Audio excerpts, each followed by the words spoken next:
বেশ কয়েক বছর আগের ঘটনা। এক ভদ্রলোক আমার কাছে আসলো, খুব বিমর্ষ। কি হয়েছে ভাই? যে হুজুর বলবেন না, আমি কোনোভাবেই স্ত্রীকে সন্তুষ্ট করতে পারছি না। এই গেল ঈদে আমি একটা শাড়ি কিনে নিয়ে আসলাম ঈদ উপলক্ষে। তো শাড়িটা আমার স্ত্রীর পছন্দ হয়নি, সে আমার গায়ে ছুঁড়ে মেরেছে।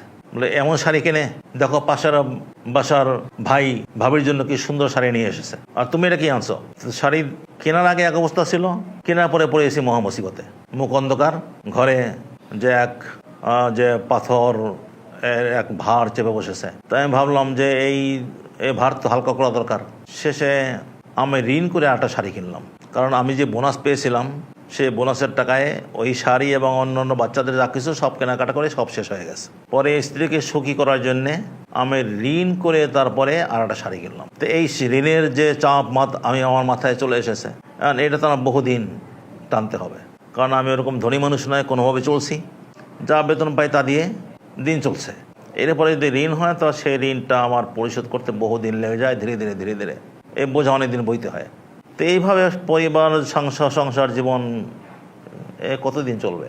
যাক, তো আমি তো তাকে অনেক বোঝালাম, সান্ত্বনা দিলাম, কিন্তু এই যে ঘটনাটা, এই ঘটনা কিন্তু বিচ্ছিন্ন কিছু নয়। আমার এক বন্ধু মানুষও এই মুসিবতে পড়েছিল, তার মুখের উপরে শাড়ি সরিয়ে মেরেছিল।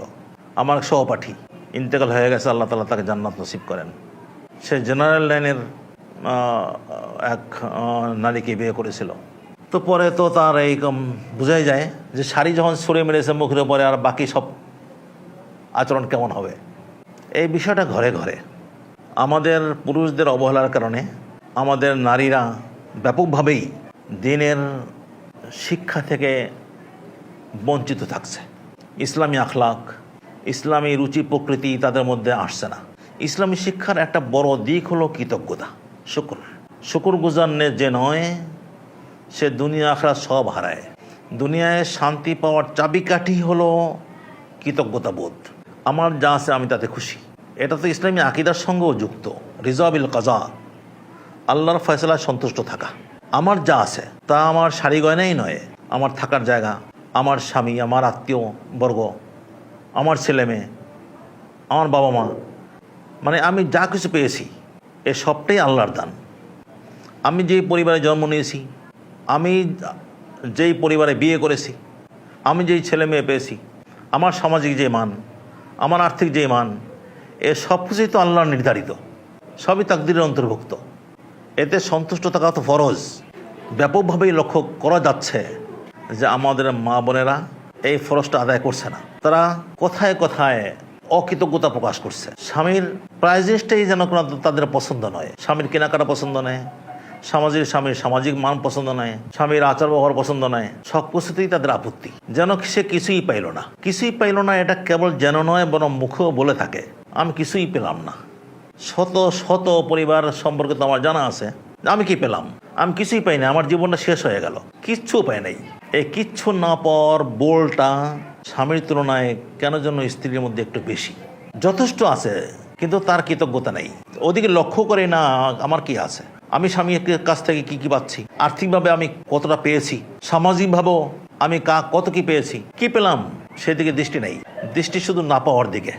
তাই না পাওয়ার হাহাকার বুকের ভিতরে। তাই কথায় কথায় সেই হাহাকার বাজে, কথায় কথায় অকৃতজ্ঞতা। তাই পরিবারগুলিতে শান্তি নেই। পরিবারগুলিতে শান্তি না থাকার একটা বড় কারণ আমাদের মা বোনদের অকৃতজ্ঞতা, নাশুকরি। এবং এই ক্ষেত্রে শয়তান খুব তার দিক থেকে সন্তোষজনক আকারে সফল হয়েছে। কারণ শয়তানের কাজই হলো ওলা তাজিদু আকসারহুম শাকিরিন। মানুষের সম্মুখ দিয়ে আসবো, পিছন দিয়ে আসবো, ডানে বামে, সুম্মা লা আতিয়ান্নাহুম মিন বাইনি আইদিহিম ওয়া মিন খালফিহিম ওয়া আন আইমানিহিম ওয়া আন শামাইলিহিম ওয়ালা তাজিদু আকসারহুম শাকিরিন। যে আল্লাহ, তুমি অধিকাংশকেই কৃতজ্ঞ পাবে না। তো এইখানে শয়তান খুব সফল, যে আমাদের মা বোনদের অধিকাংশই কেন যেন কৃতজ্ঞ নয়। আর এই তারা যে কৃতজ্ঞতা প্রকাশে ব্যর্থ হচ্ছে, এর জন্য আবার আমি দায়ী করি আমাদেরকে, পুরুষরা। আমরা পুরুষরা তাদেরকে দিনের শিক্ষা থেকে বঞ্চিত রাখছি। দিন সম্পর্কে জানে না। পুরুষরা নানান দিনে মজলিসে যায়, তারা ঘরে অফিসে বাইরে বই পুস্তক পড়ে, দিনী আলোচনা শোনে, মসজিদে জুমার দিন অন্তত কিছু শোনে, কিন্তু নারীদের সেই সুযোগ কম। অধিকাংশ নারী ঘরে ব্যস্ত থাকে, সকাল সন্ধ্যা ডিউটি, অবসর কম। তো কাজের মধ্যেই যদি দিন যায়, পড়বে কখন? পড়ার সুযোগ নেই। দ্বিতীয়ত পড়ার ব্যবস্থা স্বামী নিজেও করে দেয় না, স্বামীর মনেও হয় না যে তার পড়া দরকার।